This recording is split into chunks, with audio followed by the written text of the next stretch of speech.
Esta temática que estamos abordando desde la institución, que es la cosecha de agua de lluvia, es un concepto más marketinero que otra cosa, pero bueno, es un tema que es abordado muy importante por la gente de México y Centroamérica, y de ahí viene bajando a distintos países. Y realmente van a ver que mucho de lo que uno está pregonando es lo que hacían nuestros viejos, nuestros abuelos, en aquellos años de inicio del 1900, que ellos lo hacían por una cuestión de necesidad y nosotros lo dejamos de hacer creyendo que teníamos el camino más corto.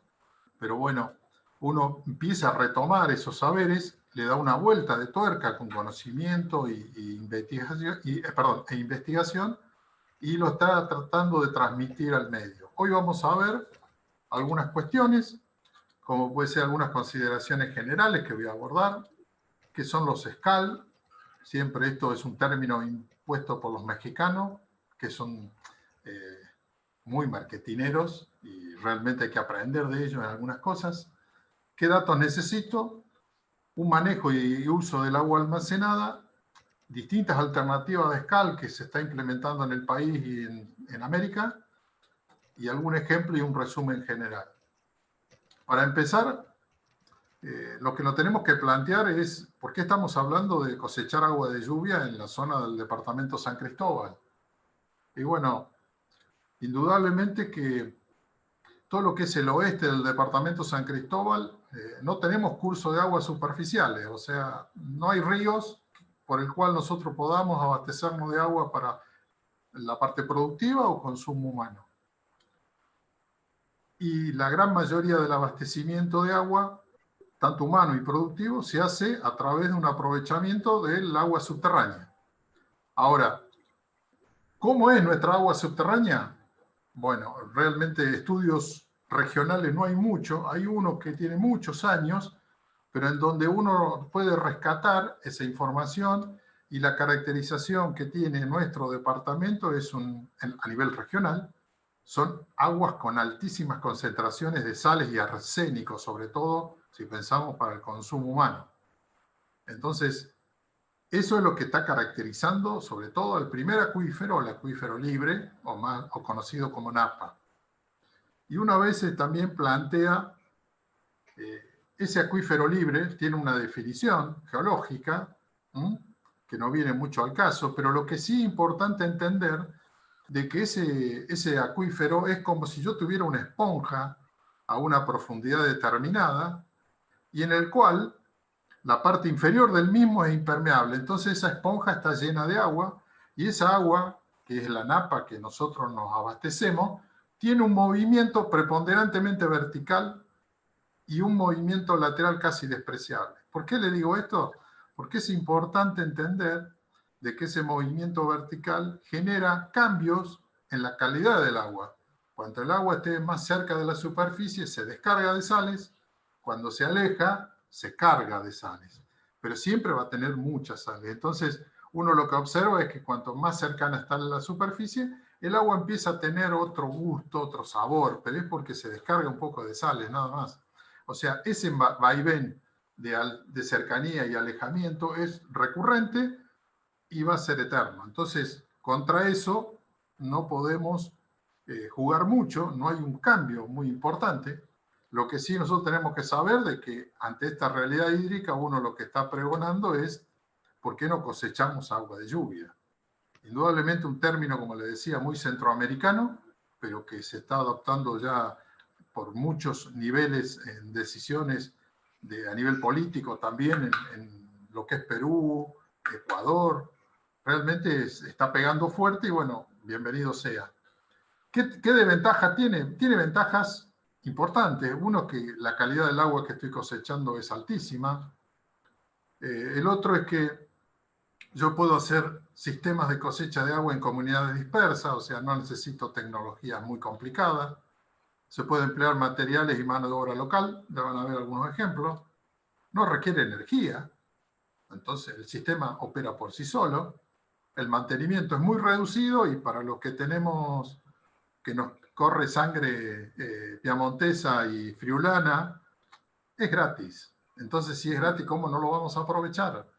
es importante, claro. Tiene algunas desventajas que a veces requiere de una inversión inicial, que es relativamente importante, sobre todo el tema de almacenamiento.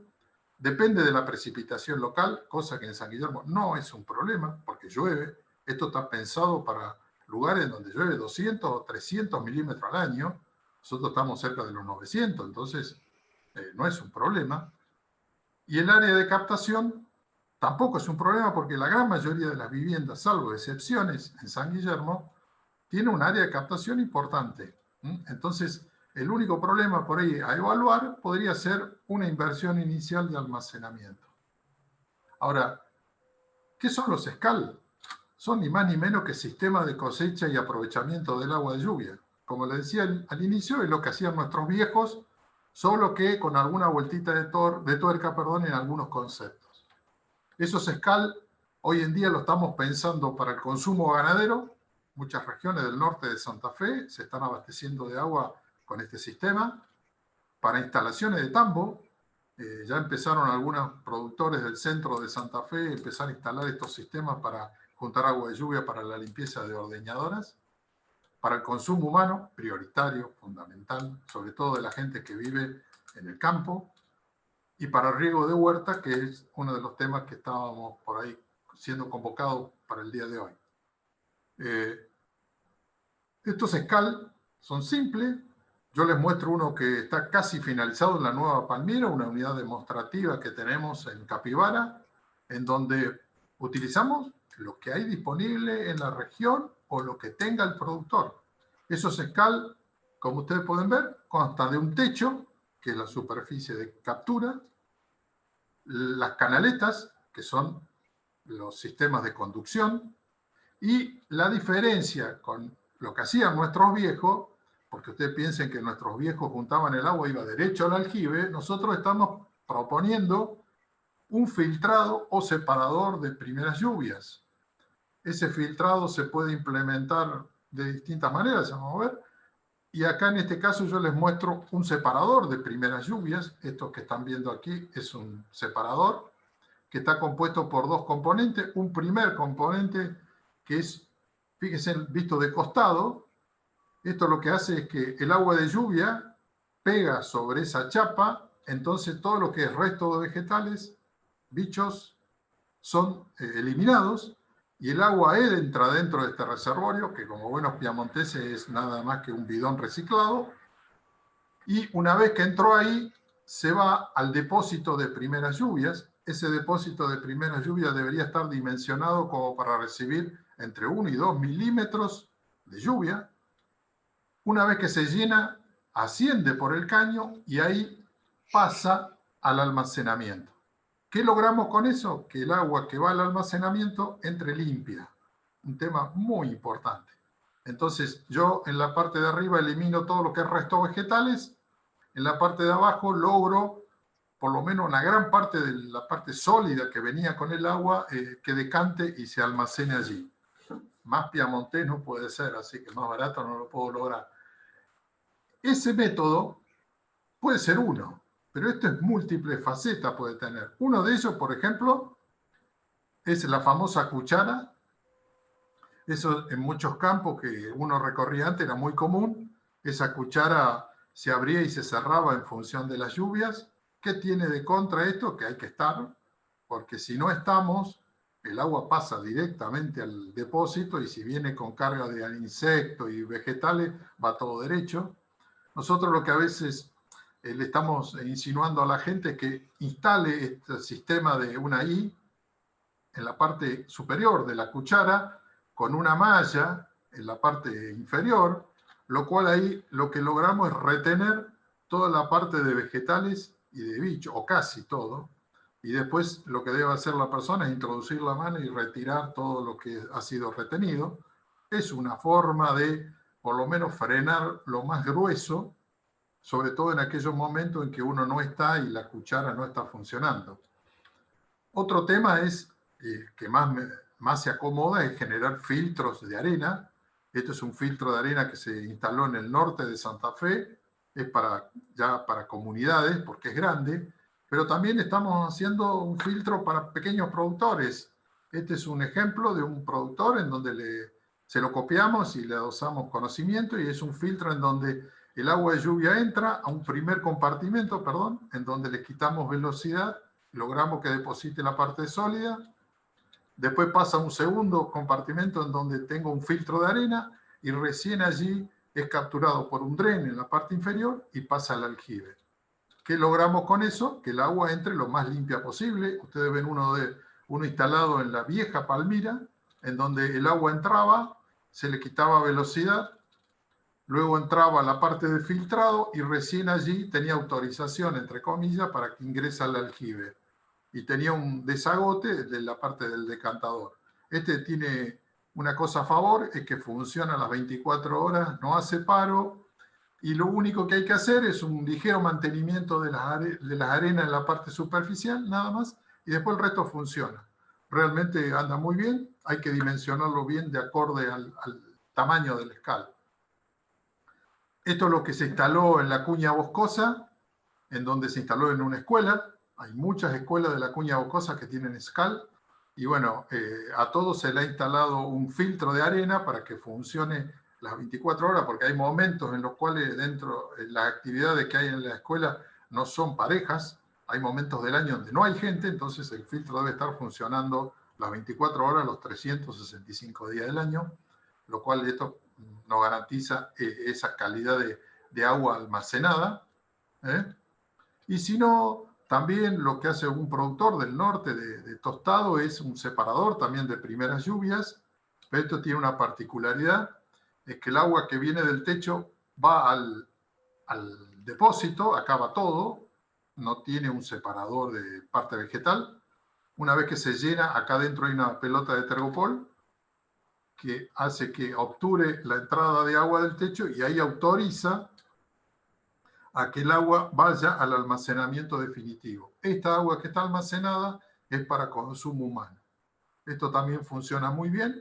Hay que chequear un poco el tema de la pelota de tergopol, que a veces la vida útil es relativa, pero bueno, anda y anda muy bien.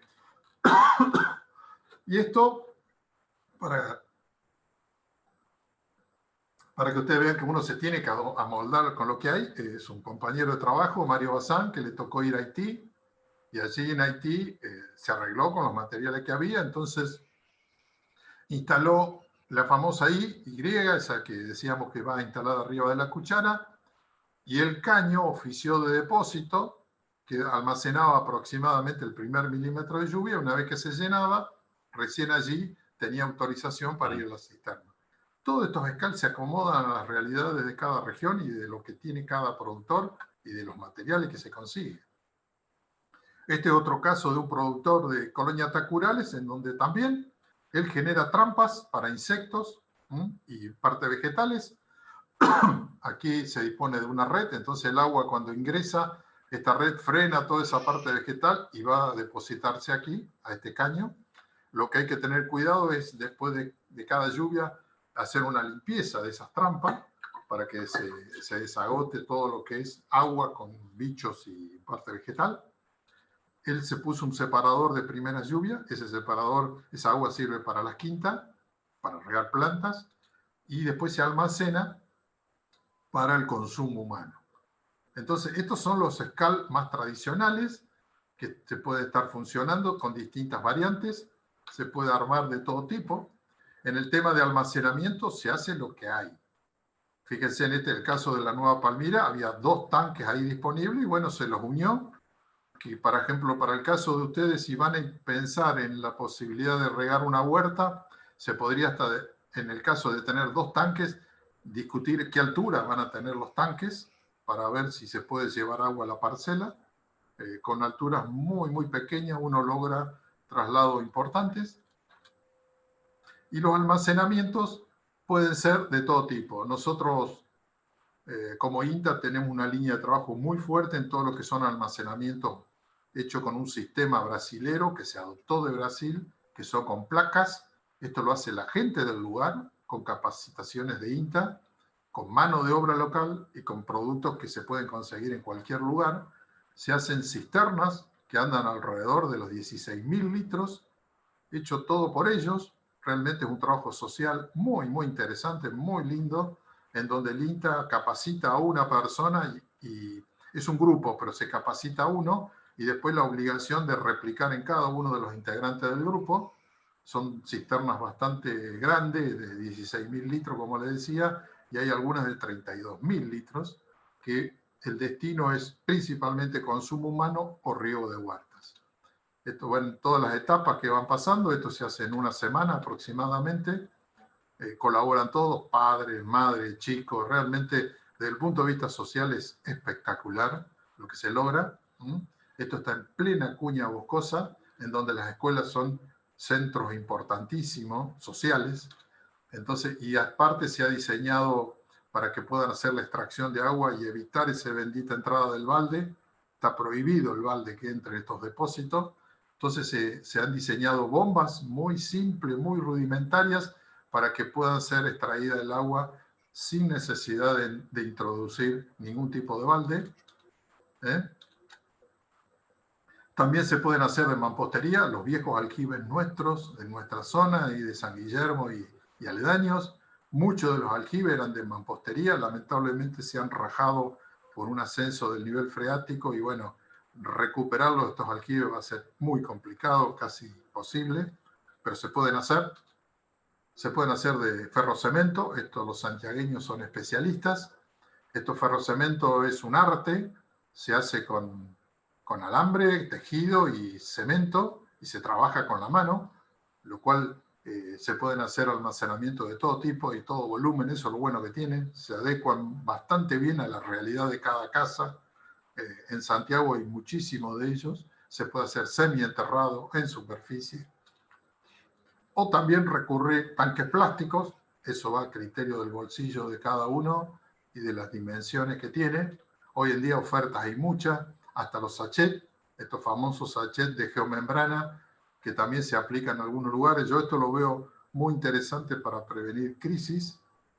Cuando hay crisis de agua, uno con estos sachets soluciona inmediatamente el problema, porque va en una camioneta con un cisterna atrás y enseguida uno abastece de agua a una población, a una casa o a lo que sea.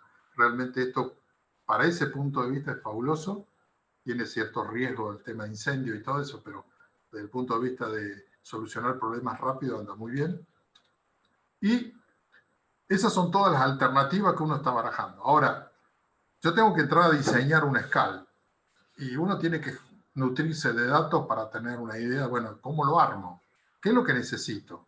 Indudablemente tenemos que partir de una realidad, y es que hay una regla de tres simple, muy básica y elemental, es que por cada milímetro de lluvia que me cae sobre 1 metro cuadrado es aproximadamente 1 litro de agua la que estoy cosechando. En realidad no es 1 litro, es un poquito menos, pero vamos a suponer que la relación 1-1-1 se respeta. Entonces, esta es la regla básica universal. Entonces, empecemos a juntar datos. ¿Qué necesitamos saber? Datos de lluvia, fundamentales. Necesito saber cuántos metros cuadrados tengo en mi casa. Eso se consigue y es fácil. ¿Cuál es mi demanda? Este es el problema más delicadito a veces. Porque esa demanda yo tengo que definir para qué la estoy juntando el agua. ¿La uso para consumo humano? ¿La uso para el riego de huertas? ¿O lo estoy usando para pequeños animales? Se puede definir fácilmente cualquiera de ellos. El tema de los datos de lluvia, yo necesito saber cuánto llueve, que eso es lo más fácil de conseguir, y también necesitaría saber con qué intensidad llueve. Que este es un dato que las estaciones meteorológicas automáticas la están tirando ese dato. Se puede conseguir algunos datos regionales de aproximaciones y se puede determinar algunas cuestiones de valores. ¿Cuántos metros cuadrados? Fácil, mido. Si son techo a 2 aguas, lo llevo a nivel plano. O sea, eso es geometría. Entonces, para calcular mi demanda, yo tengo que ver si es consumo humano, ¿para qué la quiero juntar? Hoy en día nosotros hacíamos mucho hincapié que se junte para los 2 primeros ítems, para beber y preparar alimentos. Pero con la realidad que estamos atravesando, en donde el COVID nos está pegando, se incorpora esta categoría, que es el aseo personal. Entonces, Esas son las cuestiones que hay que decidir. ¿Para qué junto el agua? Indudablemente uno que debiera juntar agua para por lo menos estos 3 ítems fundamentales. El último lo puedo hacer con agua de peor calidad. Y en el tema de huerta, yo debo elaborar un plan. Ese plan me tiene que decir cuántos metros cuadrados voy a regar y qué cultivo voy a implementar. Y si en el caso particular, si yo estuviera en ambientes rurales, puedo también incluir el tema de animales menores, que estos realmente son de volúmenes muy, muy bajos, así que no producen un impacto fuerte en los números. Nosotros, junto con Mario Bazán, desde de Reconquista, cuando tuvimos la oportunidad de viajar a México, en un diplomado que hicimos, generamos un producto que es él le pone el nombre a software, a mí me parece medio grande el título, pero bueno, es una hoja de cálculo que permite calcular con bastante precisión en función de los datos de lluvia y de los metros cuadrados y de mi demanda, cómo debieran ser esas canaletas, qué tamaño deberían tener los caños de conexión, qué tamaño deberían tener los filtros, los aljibes. Realmente es una hoja de cálculo bastante dinámica, que si ustedes acceden está en internet, así que la pueden bajar.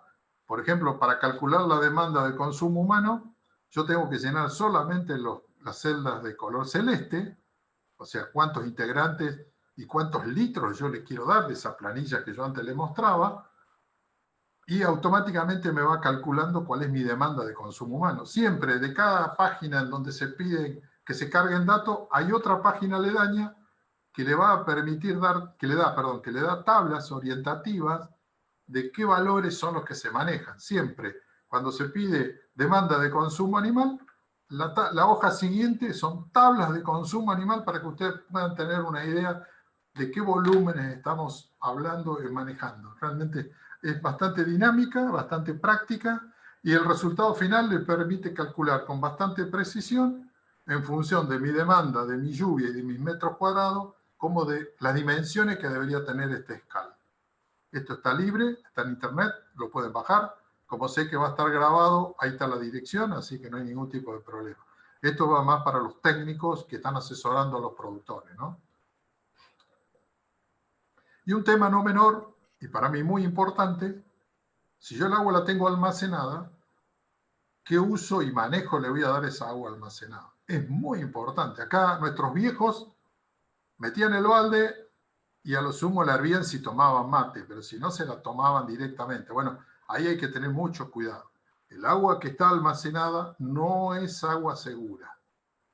Es agua que puede transformarse, ni siquiera agua potable.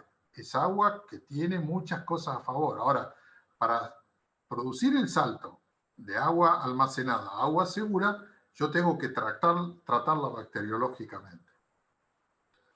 Entonces, esa agua almacenada, como les decía, debe ser ese almacenamiento lo más hermético posible, y la salida tiene que ser a través o de una bomba tipo sapo como esta, o una canilla.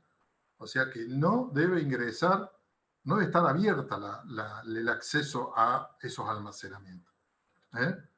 Por eso hemos diseñado estas bombas que son muy simples y que se pueden instalar en muchos aljibes y funcionan muy bien. Y sobre todo son piamontesas porque son baratas.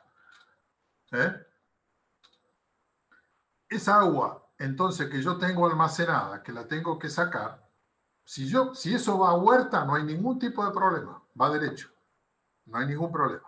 Ahora, si yo tengo que ir a un consumo humano, yo la tengo que tratar bacteriológicamente. Y ahí, con gente de Formosa, nosotros hemos hecho un trabajo muy interesante, tratando de ver qué métodos, lo más simples posible, se pueden implementar para garantizar de que esa agua se transforme en agua segura. Entonces, hicimos un ensayo de agua cosechada y agua con filtro y sin filtro, y a su vez hervida, esos 5 minutos de hervido. El método SODIS, un método muy centroamericano, que es aprovechando los rayos ultravioletas, lo pongo en una botella, si fuera de vidrio transparente sería ideal, o una de plástico, lo más transparente posible, lo lleno hasta donde que no quede casi aire y lo dejo 24 horas o 48 horas a la intemperie, que le den los rayos ultravioleta. O la famosa gotita de lavandina, es una gota por litro y lavandina de calidad. Esos tres elementos después fueron corroborados con los datos de laboratorio y los tres funcionan muy bien para el control bacteriológico del agua. De esta manera, el agua que yo almaceno, si le hago este procedimiento, pasa a ser agua segura, no potable, agua segura para ser consumida. Para que ustedes tengan una idea, una discusión es cómo podemos dosificar el tema de la gota de lavandina y bueno, estamos recomendando, sobre todo en la parte de campo, que es donde nosotros tenemos nuestro fuerte, que vayan con un dispenser, esos bidones, con esos dispensers de plástico que vienen en la canilla solamente, llenen ese dispenser de 25 o 20 litros, clorifiquen ahí, o clorinen, perdón, no sé bien el término, le ponen cloro, lo dejan esperar 45 minutos y ya están en condiciones de ser usadas. Y ese dispenser se pone en la cocina, que va a ser para el uso del consumo humano y para la limpieza de los vegetales o de algún de los utensilios que usan diariamente. Ese es el método más simple para no tener sobre o subdosificación en los lugares de almacenamiento. Pero cualquiera de los tres métodos funciona y anda bien. Para los que estén interesados y les guste este tema, hay un trabajo que está publicado en donde dice el agua de lluvia sí debe ser tratada y fue llevado adelante por gente de Formosa, que lamentablemente por estas cuestiones la hemos perdido, se han ido a la actividad privada, pero eran dos profesionales que andaban muy bien. Ahora, ¿qué están haciendo en otros lados? De paso, curiosear un poquito, ¿qué están haciendo en otros lados con el tema de cosechar agua? Fíjense en Brasil, en el nordeste de Brasil, duro el nordeste porque no llueve, ellos están generando superficies exclusivamente para cosechar agua y lo almacenan en estos aljibes de placa. Si nos vamos al otro extremo, que tuve la oportunidad de conocer en México, en una comunidad de aborígenes de Mazahua, en donde se le morían los chicos por diarrea, un profesional que es una eminencia a nivel mundial, que trabaja en el tema de cosecha de agua, le propuso impermeabilizar una ladera de un cerro en donde ustedes van a ir, que tiene 5.000 metros cuadrados de captación, con un sedimentador, una cisterna, y le implementó una planta de tratamiento de purificadora de agua. Realmente es el sueño de todo cosechero de agua. Ellos distribuyen bidones de agua a sus comunidades y han logrado reducir notoriamente la mortalidad de sus niños que sufrían por el tema de tener diarreas continuas. Esto, ustedes como pueden ver, las alternativas son múltiples. Tenemos un productor en Tostado que también cosecha agua, pero para los ganaderos, para sus animales. ¿Qué es lo que ha hecho este señor? Que es, fíjense, este es el molino visto de una imagen satelital, y él generó una especie de canales helicoidales para juntar agua. Le gusta que sean helicoidales, dice que son más efectivos, sí es cierto, más complicado para construirlo, pero él cosecha agua de su campo, fíjense, ahí tienen una cosecha después de una lluvia, la almacena en superficie y en las perforaciones, que son 4, las manda en profundidad. Su almacenamiento está abajo y después con el molino la saca. Esto son perforaciones de doble propósito con un sistema que se llama pata de araña.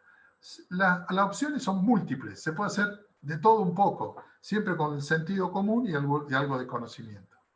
Nosotros estamos generando también, por ejemplo, para la infraestructura de los tambos, cosechando agua. Este es el tambo robot que tenemos en la experimental, en donde también un techo que junta agua, una trampa para lo que es vegetal y sobre todo bichos, porque las 24 horas está funcionando y hay muchas horas de luz artificial, la carga de insectos es altísima. Entonces el agua, aquí el separador de lluvia no es un tanque, sino que es un caño. Entonces cuando el agua empieza a ingresar, primero ingresa a un caño que tiene un volumen equivalente al milímetro y medio del techo, y una vez que se llenó, recién ahí entra, al tanque de almacenamiento. Una vez que está en el tanque de almacenamiento, ahí va a la parte de limpieza del robot y del tanque de leche. O sea, alternativas hay muchísimas, tiene que haber un poco de sentido común y el aprovechamiento es múltiple. Ahora, para ir redondeando, veamos algunos ejemplos. Vamos a un ejemplo concreto para ver qué volumen y qué necesitamos. Si yo tengo 100 metros cuadrados de mi casa y Juan Baudino me prestó, todavía no me cobró, pero los datos de lluvia, y estos datos de lluvia, si yo los tomo tal cual como dicen la media histórica, son 954 milímetros que llueve en San Guillermo. Pero este número es una media y fluctúa mucho. Entonces, nosotros somos más proclives que a estos valores medios se lo multiplique por 0,8. ¿Eso qué logramos? Niveles de recurrencia muy aceptables y, sobre todo, alta garantía de que esos volúmenes los vamos a cosechar. Quizás es un poco pijotero, dirían algunos, pero es más seguro que esos volúmenes yo los voy a cosechar. Va a haber años que van a estar por debajo y por arriba, pero van a ser los menos. Entonces, si yo esto lo llevo con ese coeficiente, la cantidad de milímetros que me están cayendo son 763 milímetros. Ahí también hay un coeficiente que va directamente con el material por el cual estoy cosechando agua, que en este caso, como es chapa, es 0,9. Entonces, está muy cerquita a un valor redondeando de 0,8. Entonces, son 763 milímetros. Y si yo veo la marcha mensual, ustedes ven ahí la cantidad de litros que yo puedo estar juntando por mes. Y surge la cuestión de que julio, julio y agosto son los meses críticos, no es ninguna novedad. Entonces, uno lo que le pide a la gente que está manejando estos SCAL es que, y sobre todo con una orientación a hacer un riego de huertas, es que establezca con mucho criterio la demanda. Entonces requiero de un plan de qué voy a hacer, cuántos metros cuadrados voy a regar, qué cultivo voy a implementar y en qué mes lo voy a hacer. Entonces, en función de eso, yo puedo estar sabiendo si me está faltando o me va a estar sobrando agua. Ojalá me sobre. Pero si me está faltando agua, porque seguramente los meses más críticos son estos, que estoy saliendo del invierno, entonces, en función de esa demanda que yo estoy calculando, que en el programa que yo les comentaba anteriormente, ahí tienen ejemplo de cómo se puede calcular una demanda si hago achicoria, si hago rabanitos, si hago remolacha, si hago todo lo que se imaginen. Está todo ahí calculado con bastante ayudas como para poder determinar con más precisión cuánto es el volumen que necesito. Entonces, si mi producción está atada principalmente un arranque en este momento, si yo tengo mi demanda y sé cuánto me llueve ese mes y es deficitaria, yo puedo saber qué volumen es el que tengo que determinar o tengo que realizar en mi casa para poder cubrir estos baches. No sé si me entienden, pero ese sería el jueguito. Tengo mi demanda, tengo mi almacenamiento máximo que puedo hacer. Ahora, ¿cuál es el juego? ¿Qué almacenamiento debo generar en mi casa para poder cubrir esos momentos críticos y poder entrar en los momentos de producción o de arranque de producción con agua almacenada más la que me aporte el agua de lluvia? Por eso se requiere un plan. Hay que ser... esto se puede diseñar un plan único para toda la ciudad y después cada uno se va a ir enganchando en donde le conviene en función de su disponibilidad de metros cuadrados. Esto se maneja con la cantidad de agua que llueve. Ahora, con la intensidad, que es otro dato que yo les pedía, yo puedo calcular si yo tengo que diseñar el SCAL, vamos a suponer que no tengo canaletas. Lo mío es un techo nomás. Bueno, con este modelito que yo le contaba anteriormente, yo voy a calcular una intensidad de 100 milímetros por hora. Realmente es una cortina de agua tremenda. Muy, muy ocasionalmente se ha logrado llegar a estos volúmenes de agua, porque realmente son infernales. Imagínense que llueva 100 milímetros una hora, es impresionante. Hemos tenido valores 60, 70 milímetros, sí, en Rafaela, esto la automática lo detecta, pero vamos a suponer 100 milímetros para sobredimensionar y quedarnos tranquilos. De esta manera no se nos va a escapar ninguna lluvia. Entonces la pregunta que se nos hace, si este es el techo,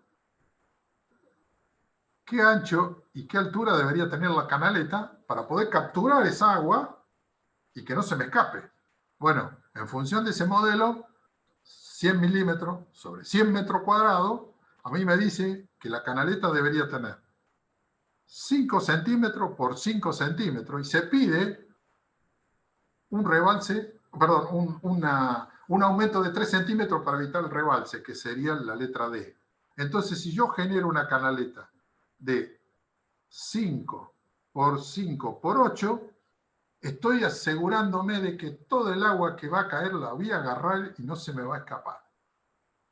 Ahora la pregunta es, ¿qué dimensión de caño debo tener de bajada?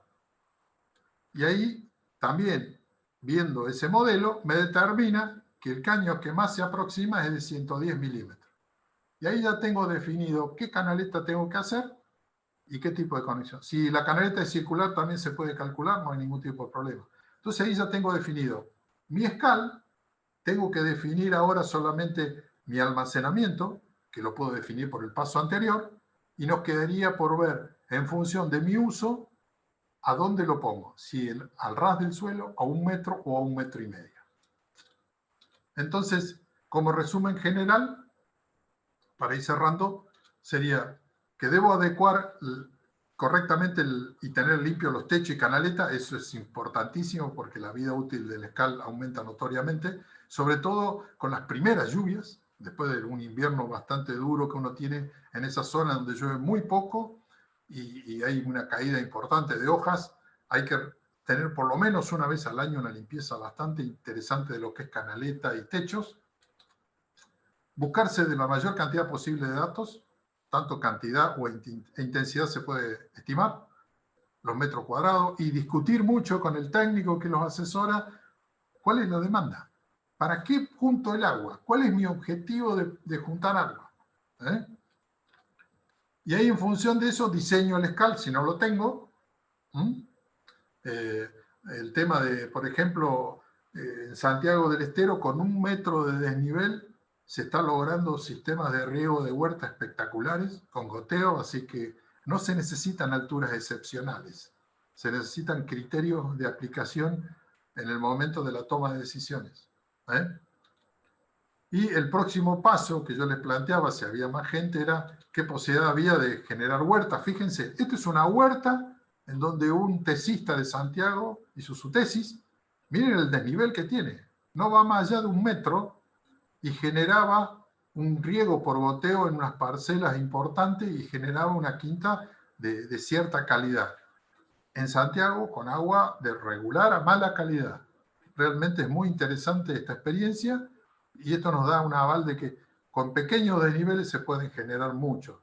La gente de Reconquista está trabajando mucho en esta temática, tiene muchos ejemplos que han instalado en toda la región y que funcionan muy bien. Entonces, para ir cerrando y ir permitiendo que haya preguntas y poder interactuar, a mí me gusta siempre cerrar con alguna frase, y es que en un trabajo que leí hace mucho tiempo decía que la lluvia puede ser una molestia, causar inundaciones, pero es una fuente de vida, sacia la sed de planta, cultivo, animales, sustenta vida. Cuando comienza a llover corremos a refugiarnos y cuando falta, en eso somos especialistas los piamonteses, pedimos más. Pero lo que es importante es que cuando somos sabios, la cosechamos. Creo que debemos ser un poquito más sabios y utilizar esta fuente de agua que es gratis. Y aquí yo no la puse porque creí que no iba a dar el tiempo, pero hice un cálculo de cuántos metros cuadrados necesito para cubrir la demanda de una familia. Si yo le doy a una familia el agua para beber y su higiene básica de alimento, una familia de 4 personas, con 8 metros cuadrados cubiertos es suficiente. Si yo le anexo la higiene necesaria hoy en día por COVID, con 28 metros cuadrados estoy cubriendo la demanda de todo el año. O sea, el tema es que esto no vende. Ese es el problema. Para ciertos organismos, para los decisores políticos, pero esto es muy simple de solucionar. Cuando uno se plantea cómo podemos solucionar el problema de agua del norte santafesino, yo no digo que sea totalmente solucionable, pero este hace un aporte fundamental. Los barrios que se hacen nuevos de casa, ninguno contempla la posibilidad de cosechar agua.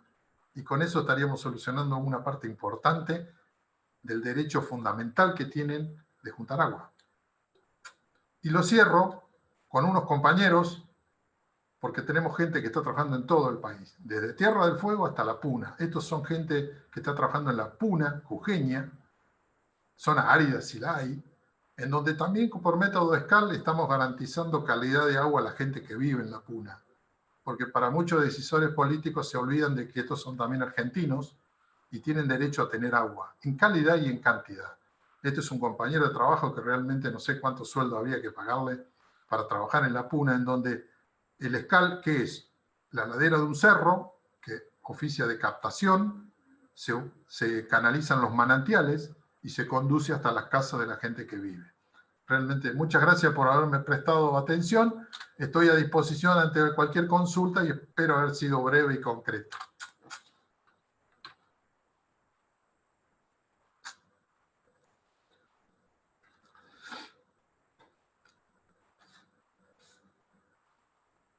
Bueno, Meli,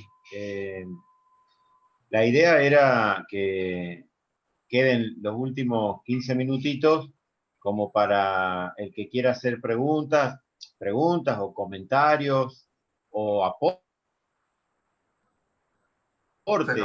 teniendo en cuenta que aprovechemos el número manejable de presentes, se puede hacer un intercambio interesante, así que queda abierto para eso.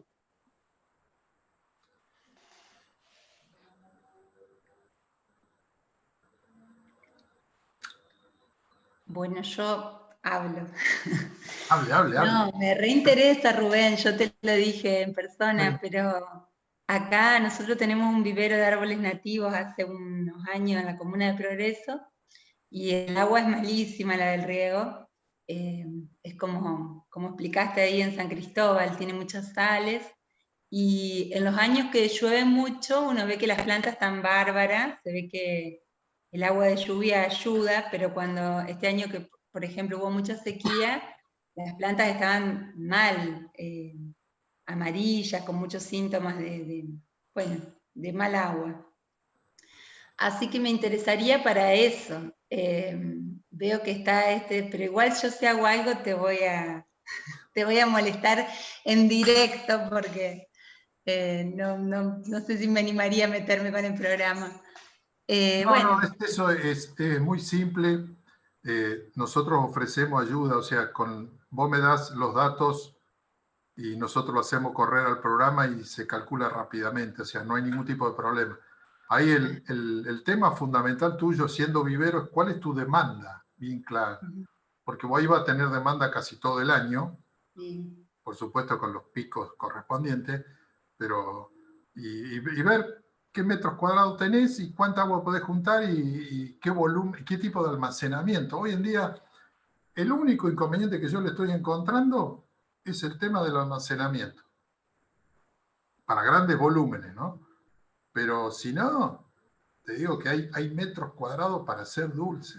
Cuando vos empezás a jugar vos con tus edificios de entorno, si vos estás en vivero, seguramente hay galpones de la comuna, empezás a medir los metros cuadrados y empezás a jugar con esa regla 1-1-1 y te vas a dar cuenta que hay cualquier cantidad de agua que uno puede estar juntando. Es impresionante. Hasta, en el caso tuyo, se puede plantear hasta hacer una represa. Si vos tuvieras un lugar en donde es factible, haces una represa, la impermeabilizás, la cerrás y ya tenés el almacenamiento relativamente gratis, porque tierra siempre necesitan en los pueblos, así que podés hacer una represa, juntar agua y esa agua después la trasladás al vivero. No necesariamente la represa tiene que estar cerca del vivero. Puede ser un lugar estratégico muy cercano a los lugares que estén cubiertos o los techos. Después la trasladás. Si está cerca del vivero, mejor todavía, por supuesto. Pero alternativas... Vos que sos San Guillermino, ¿qué podemos hacer acá con la represa del parque? No, bueno, la represa del parque, ahí va todo el agua de la ciudad, ¿no? Sí, toda el agua de lluvia, sí. Bien. Ahí hay dos alternativas. O directamente tomás el agua de la represa directa que eso tiene sus bemoles, o haces una batería de perforaciones aledañas para usar el suelo como filtro. O sea, ahí vos lo que estás haciendo, que es lo que estamos haciendo en el norte de Santa Fe. Vos estás cosechando agua, la almacenás y la represa recarga el acuífero. Ahora, eso implica de que ese piso debe ser removido con mucha frecuencia porque nuestros suelos tienen mucha arcilla y eso se sella rápidamente. Entonces se impermeabiliza naturalmente. Ahora, se podría recargar tranquilamente.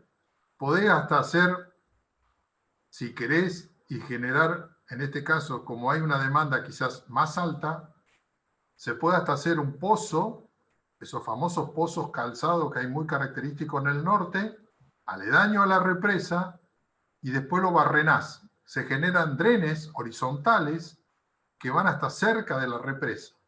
Eso es una técnica muy usada en España y en el norte no tanto el norte de Santa Fe, pero más en Santiago, que se usa para lugares de caudales muy bajos. Son pozos calzados hechos, antiguamente se hacía con poste de quebracho. Hoy en día el INTI Salta ha diseñado todo un sistema de anillos que a medida que van profundizando esos anillos se van acoplando y después haces drenes horizontales. Se puede hacer drenes larguísimos que son los que están captando agua y van todo a esa perforación, a ese pozo. Se puede. Pero indudablemente que yo no te puedo contestar con total certeza si yo tengo 100 litros en la represa, ¿cuánto puedo juntar en el pozo que está aledaño? Y es relativo. Lo bueno que tiene de sembrar, o sea, de recargar el acuífero, es que vos la mezcla la estás haciendo en el acuífero y no en otros lugares. Y el agua que llega al acuífero ya es limpia porque el suelo oficia de filtro. ¿Eh? Sí. Es lo que yo te comentaba de lo que hace Gancedo en Chaco. Gancedo tiene 7 hectáreas, toda de represas, en donde junta agua del pueblo y del campo, y después le hace ósmosis y la distribuye. Alternativas hay muchas. Se puede hacer de todo. No sé si ustedes tienen, yo creo que ustedes tienen perforaciones aledañas a la represa, ¿no? Sí, hay perforaciones, pero no tan aledañas. Hay muchas que están a unos cuantos metros. ¿Cuántos metros? Y hay hasta más de 1 kilómetro. No, eso no tiene incidencia. No, esto tiene que estar pegadito.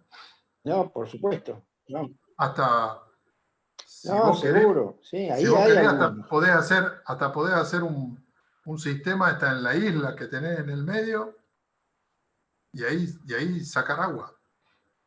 Hay que pensarlo un poco, discutirlo. Claro, eso también podría ser. Y que te lo apruebe el ente mayor, ¿no? Pero el tema de recarga de acuíferos es un tema que se está viendo mucho. Nosotros lo estamos implementando mucho en el norte de Santa Fe y funciona. Anda. Por supuesto que tiene una irregularidad que depende mucho de cuánto llueve y de la recarga que tiene esa represa, pero si a esa represa con mucha frecuencia se le limpia la base, que es la parte más crítica, la recarga que se logra es importante. ¿Podés poner en la dirección el link de la planillita de cálculo? Va a quedar grabada va a quedar grabada igual. En YouTube, así que ahí lo podés sacar. Igualmente, Juan, como soy un gran amigo tuyo, a pesar de que vos no me creas, te lo voy a mandar por correo. Rubén, bien, gracias. En el manual también está la tabla esa, ¿no? En el manual que hay ya digitalizado, que supo estar en papel, y ahora hay uno... ¿Qué tabla? Digital. Ahí se me fue. A ver, ahí ¿me escuchás? Ahora, recién ahora.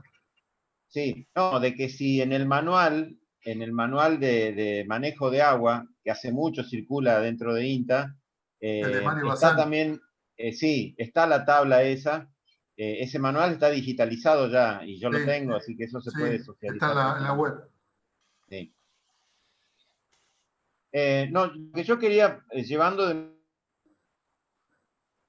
nuevo o cosecha de agua digamos, al ámbito doméstico, a la huerta de traspatio o a la vida cotidiana, independientemente de que haya una huerta, me parecía muy valiosa empezar a tocar, empezar no, porque lo hemos tocado qué sé yo, en el encuentro de huerteritos, cuando trabajamos con las escuelas, el tema agua siempre fue un tema interesante y se le trata de dar este enfoque. Es un tema que ha tenido y ha sufrido una erosión cultural también, porque vos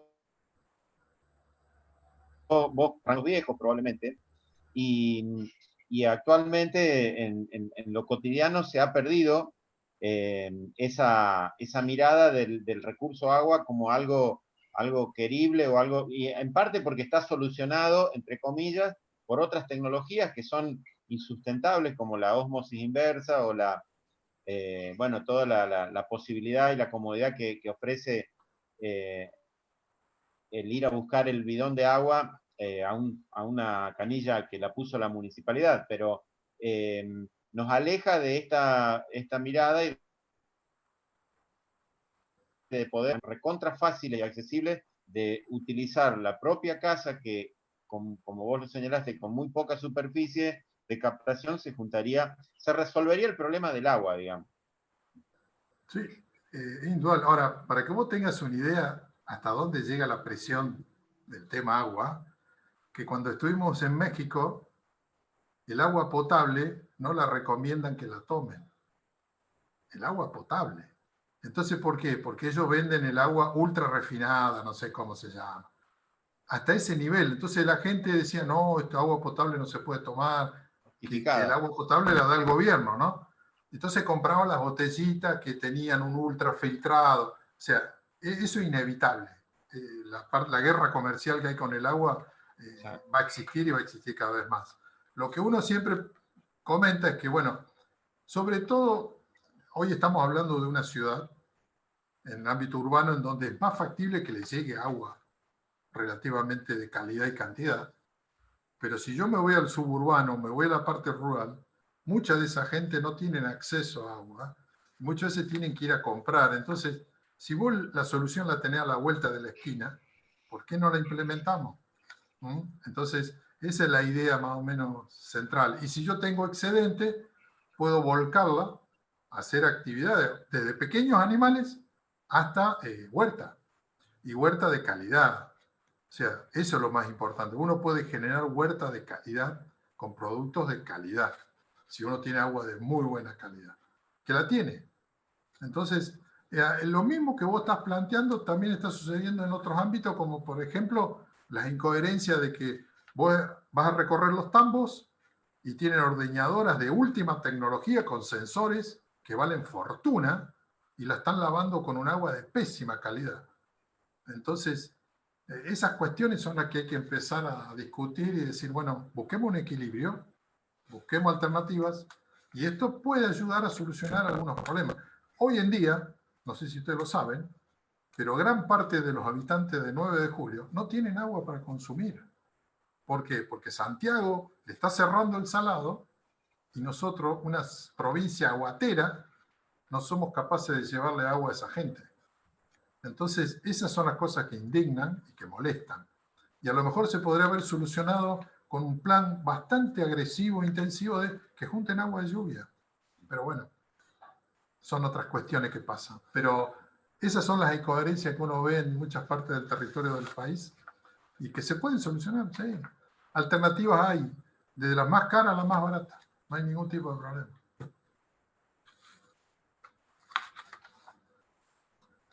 Bueno.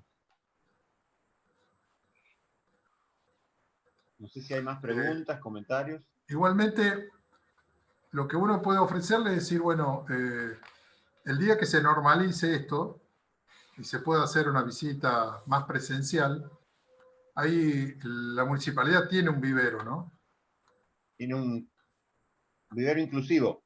Bueno, se podría implementar una escala ahí, si es que no lo tiene, como para que sea demostrativo y que se pueda replicar después, y que la gente vaya a ver y pueda replicarse después en las distintas casas que quieran o estén interesados. Eso yo me ofrezco, no hay ningún tipo de problema. Perfecto.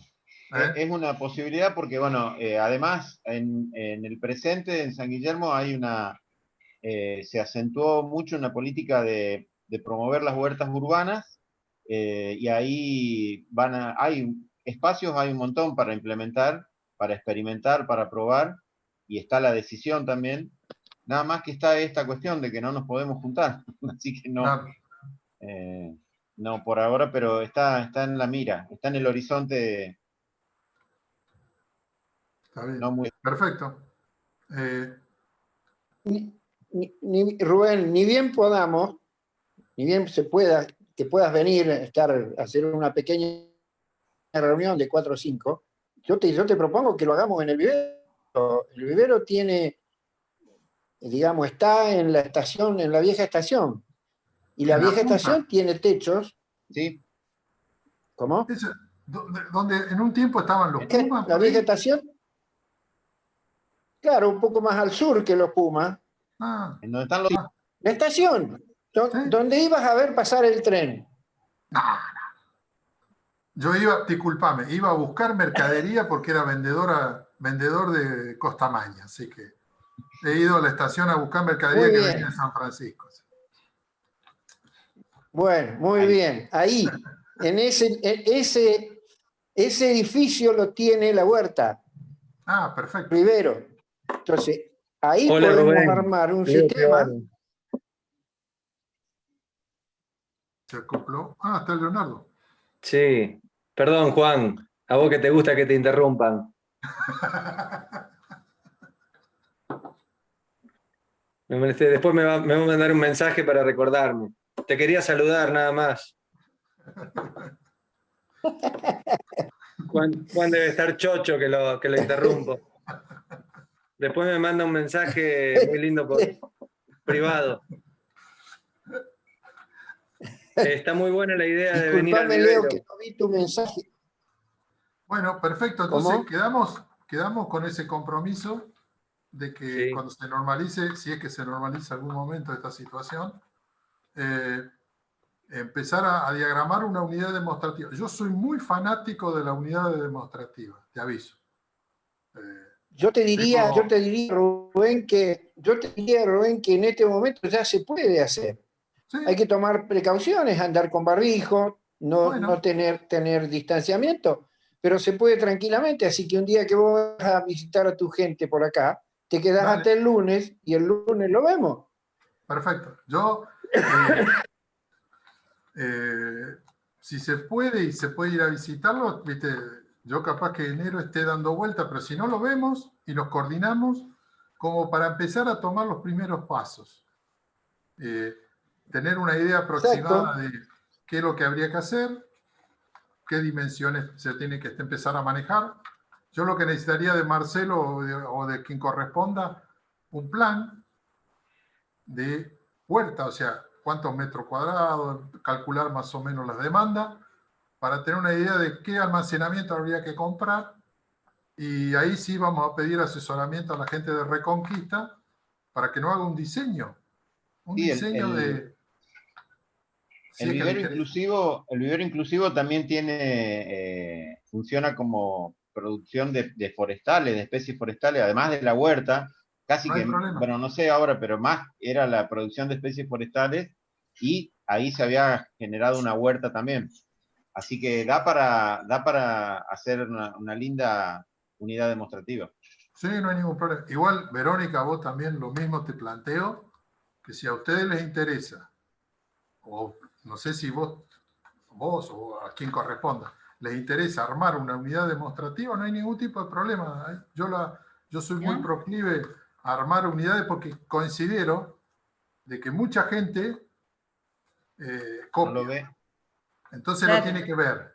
¿Viste? Yo los conozco, llevan la sangre parecida a la mía, entonces todo muy lindo lo que usted dice, señor ingeniero, como decía, pero muéstreme, usted sabe, y después yo voy y le copio, decía. Bueno, ese es el camino, creo que hay que hacer. Yo tengo, para que ustedes tengan una idea, tengo 4 unidades demostrativas de agua para actividad ganadera, así que, y en cada uno de ellos hago cosas, y los invito a la gente que venga, que miren, que copien, pero que copien con criterio, nada más. Entonces, si podemos montar unidades demostrativas... Propiamente di nostre.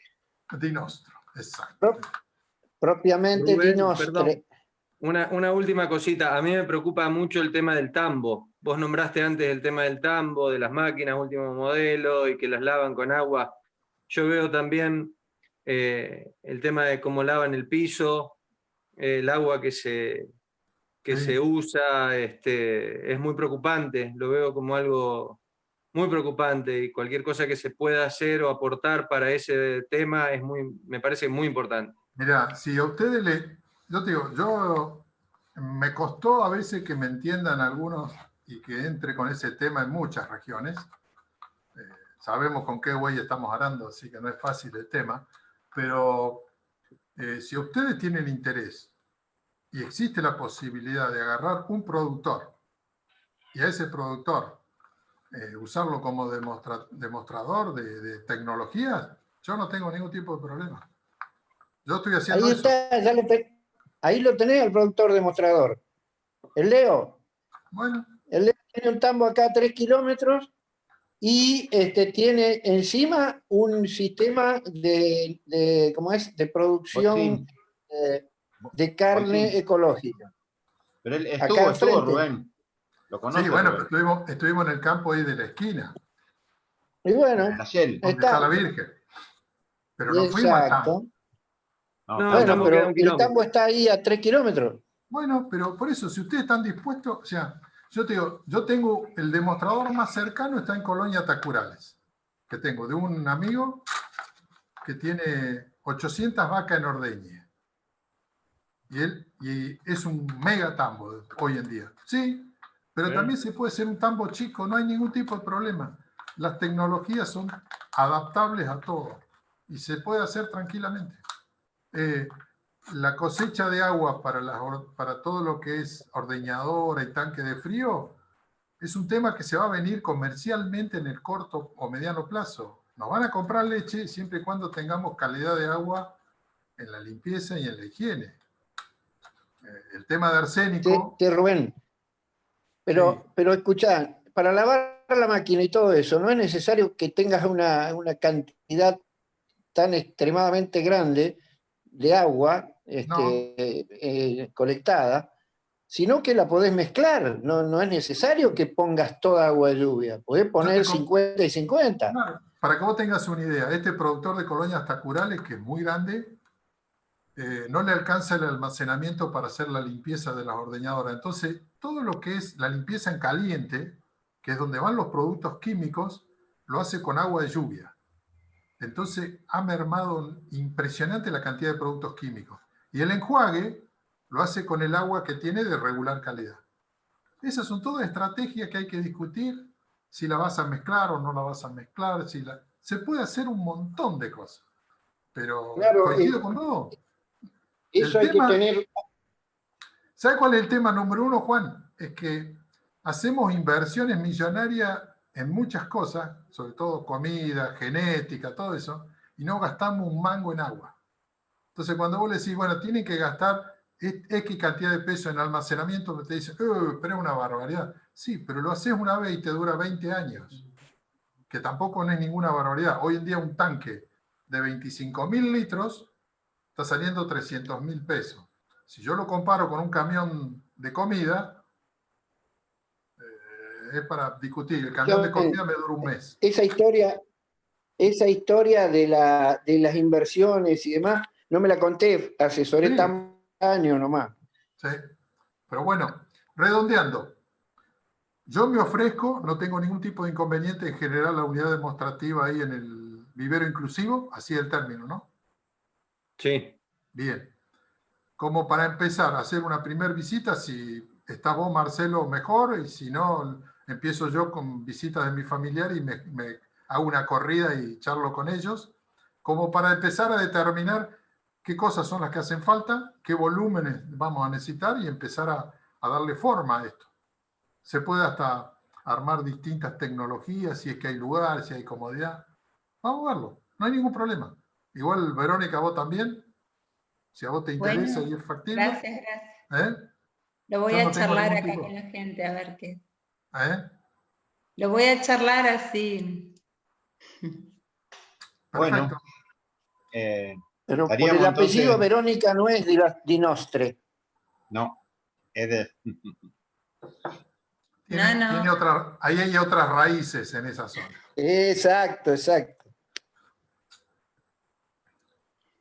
Rubén. Bueno, muchas gracias, muy linda la charla, gracias por la invitación. Bueno, muchísimas gracias, Rubén. Bueno, gracias, Rubén. Un abrazo a todos. Gracias. Chao, Rubén, viejo. saludos. Chao.